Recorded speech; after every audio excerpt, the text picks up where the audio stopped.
Welcome to Contributor Wednesday on Bridge the Gap Network. In this series, you'll hear from thought leaders on a variety of topics dedicated to inform, educate, and influence the senior living industry. In this episode, I wanted to take a different approach. I'm going to read to you. The words and thoughts are mine, but in contrast to the normal cadence of free-flowing, quasi-improvisational speech that you hear on most podcasts, and that I'll return to, I wanted to be especially thoughtful and precise in my message today. Writing, like reading, is becoming a lost art. It is a principal skill set that is fading in the business world, and its invisible repercussions have also taken root in the industry I love, the business of serving seniors and those who serve them. And being the consummate patrolman of my own accountability, I hope to convey my point by demonstrating it. Writing causes deep reflection, and that reflection is the catalyst of choice. Choices are what move us from motivation to action. Leaders who act without deliberate choice do so because they do not deliberate in thought. And what results are we willing to accept if the actions that led to them were born of empty thoughts? My message today is not simply of writing or reading.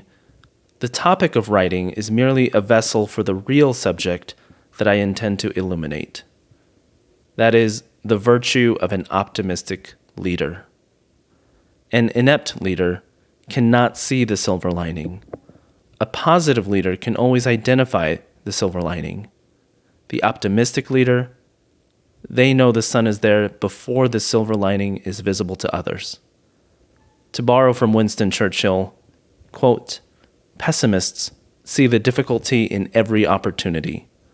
Optimists see the opportunity in every difficulty." End quote. The dark cloud today is the COVID-19 pandemic, which has especially affected the senior care profession. It does not merely have economic impact to our businesses. It is a shared tragedy in slow motion, which has attacked the very center of our promise, our collective motivation, our implicit mission, which has been the basis of the camaraderie we give to our competitors. That is to foster and provide for the enriched lives of seniors. We have all endured hardships before. Hurricanes have knocked on our doors. Viral outbreaks have swept through our communities before. We have earned our stripes through the constant exercise of getting through tough times. What makes COVID-19 unique is that for the first time, really, we are experiencing the same hardship together in the same moment in time. It is not challenging a company, it's challenging our profession's identity. It is not asking, "Are you profitable?" It is asking, "Who are you?" So, who are we? Forget positivity for a moment. What is there to be optimistic about? Industry-wide, there's a marked decline in inquiries and subsequently in sales. Residents are separated from their families, employees are fearful for their own health, and making daily negotiations with themselves of health and wages. Investments are slowing. Many companies are preserving cash that they didn't have to begin with. Our residents are the most susceptible to this virus. We're tired, we're sad, we're fearful. Things appear bleak, and the silver lining is awfully hard to see right now. So, we must look beyond the cloud, and the silver lining not yet visible. We must know that the sun is there. It is there. We, the leaders, the stewards of hope, must be the silver lining. How do you combat psychological fear? At the moment, it's not positivity, it's optimism. It's not saying everything is okay, it's believing everything is going to be okay. The message is simple, but the follow-through is not easy. The difficulty in executing this optimism campaign is that we must use muscles that have atrophied. Fair warning, tough pills ahead. Number 1, mirrors are best used when we face them toward us and not to others.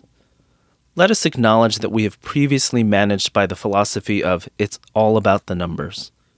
The first step in correcting a problem is admitting there was a problem. This philosophy was never written, but it starkly contrasted what was written on our office walls, our employee handbooks, and our marketing material. We promise love, but we practiced compliance. The philosophy manifested in policing KPI, key performance indicators. It sounded like, have you made your 20 calls today? The philosophy shows in a trained response to regard the resident death first as a move out. I've heard people, prior to COVID, respond to news of a resident's death with, well, do we have the pipeline to cover that? The philosophy reared its ugly head again and again. It is not even so much that our people don't like this philosophy. The bitterness is that the practiced philosophy conflicted with our professed philosophy. To change this today, the very first thing we must do is acknowledge what was and to commit to what will be. No company will survive, much less thrive, by referring back to their policy and procedures manual. That's like reading the instruction manual while your ship sinks. Policies are important in that they define the boundaries of play. They're like the gutter of a bowling lane. Having them keeps you from going into the next lane, but they don't help you to knock down the pins. Deep reflection is needed today. It can begin with reading. Read the self-help books. Read the books about leadership, or reread the ones you skimmed for misused talking points. Read from authors who don't think like you. Read books by female authors, people of color, and those with something different to say. Read like your company's life depends on it. And then, write. Practice deep reflection in the exercise of writing. I don't post on LinkedIn for the likes. The likes and the comments are merely data points to help me understand how my writing resonates with others.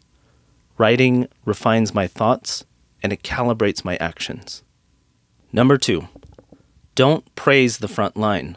Join the front line. We can give talking points to community leaders on how to speak to their employees, residents, and families, or we can deliver the talking points by personally speaking to them. As the corporate director of sales for Aventine Senior Living, I actively join phone calls with families and new residents. I actively make the initial phone call to new inquiries. I don't just coach engagement, I demonstrate it. Every leader has an avenue to join the front line. Our associates will not be inspired by coaching. They will be inspired by our doing. Today is a golden opportunity to shed the comfort weight of titles and to literally and figuratively walk the walk. I recall vividly the time when, as an executive director on a routine morning walk through the community, I came upon a resident in memory care who needed assistance with changing. A caregiver walked in at that moment and said, "I can do that, sir." I replied, "No problem, I'm more than happy to help." The caregiver smiled and said, "Great, let me get you a pair of gloves." I replied, "Oh, no need, I brought my own." The look on the caregiver's face will never leave my memory.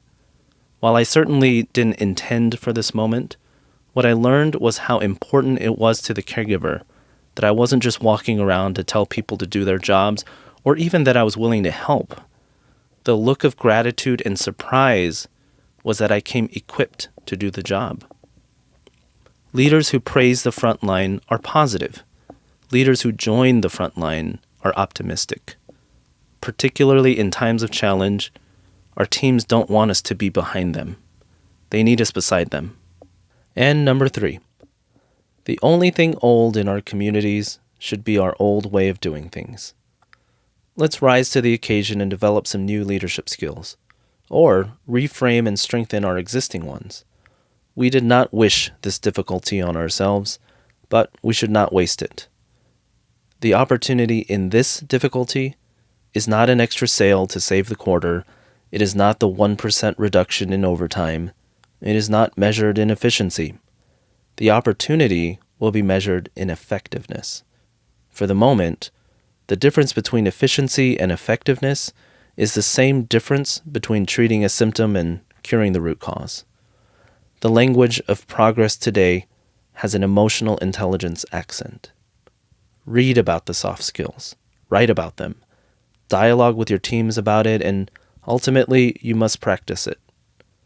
If you can identify conflict on a team, but cannot manage it toward a sincerely held belief that it has been resolved, you have mistaken diagnosis for treatment.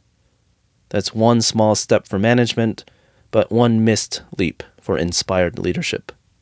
Optimism is not naive. It is the ultimate growth mindset. It is seeing things both as they are and can be. The ones rolling their eyes at the phrase new normal may long to return to a time that is past, but those looking ahead with optimistic eyes are inventing what normal looks like for everyone else. I began this with a quote from Winston Churchill, and so I will end on another. Quote, "Success is not final. Failure is not fatal. It is the courage to continue that counts." End quote. Mindfulness and mindlessness take the same basic amount of time, but only one requires courage. Thanks for listening to Contributor Wednesday series on Bridge the Gap Network. For more information about the contributors and for a full library of episodes, visit btgvoice.com.